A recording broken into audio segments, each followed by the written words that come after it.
Energy crisis in India, especially ఈరోజు హైదరాబాద్లో నేను చూశాను, అందుకే ఈ క్లాస్ కూడా చేస్తున్నాను. మొత్తం పెట్రోల్ బంకులకి ఒక 20-30 కార్లు, కనీసం 100 నుంచి 200 బైకులు. ఇది ఆర్టిఫిషియల్ డిమాండ్, ఇది కృత్రిమంగా మనమే క్రియేట్ చేసినటువంటి డిమాండ్. అంటే మళ్ళా పెట్రోల్ ఉంటుందో ఉండదో అని అందరూ ఎక్కువగా కొట్టించుకున్నారు. అసలు నాకు అర్థమైన పాయింట్ ఏంటంటే, అంటే ప్రజలు కూడా కొంత అవగాహన నేర్చుకోవాలి, ప్రభుత్వానికి సహకరించాలి అనేటటువంటి విషయాన్ని విస్మరిస్తూ ఉంటారు. మీరు ఒక్కసారి ఆలోచించండి.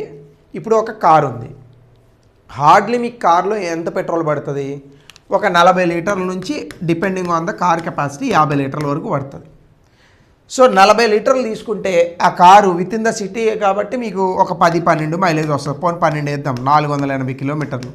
దీని తర్వాత మళ్ళీ మీరు పెట్రోల్ కొట్టించుకోవాలి కదా.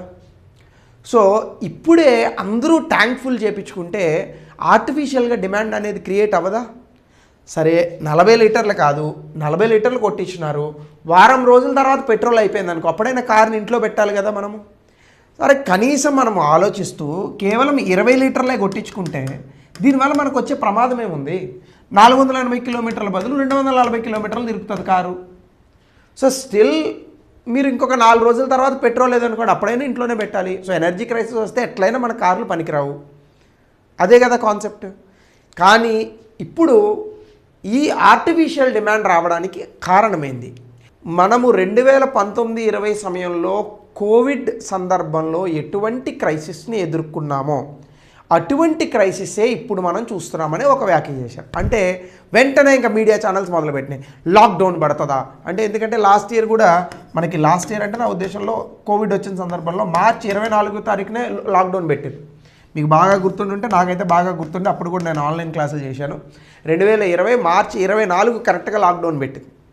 సో కరెక్ట్గా ఇప్పుడు కూడా అదే సమయంలో ఉన్నాయి. ఇప్పుడు మళ్ళీ లాక్డౌన్ పెడతారా అని ఇంకా మొదలుపెట్టిన ఛానల్ అన్నీ వరుసపెట్టి మళ్ళీ లాక్డౌన్ పెడతారు. ఇంకా మీకు తెలిసిందే కదా మీడియా ఛానల్స్ ఎంత ఉధృతంగా చేస్తాయో. సో ఇలా చేసినటువంటి క్రమంలో లాక్డౌన్ పెడతారేమో అనేటటువంటి భయంతో బళ్ళు, కార్లు, లారీలు అందరూ పెట్రోల్ కోసం ఎగబడినారు. మొత్తం హైదరాబాద్, ఇండోర్ లాంటి ప్రాంతాల్లో మొత్తం పెట్రోల్ బంకుల్లో పెట్రోల్ అంతా ఖాళీ అయింది.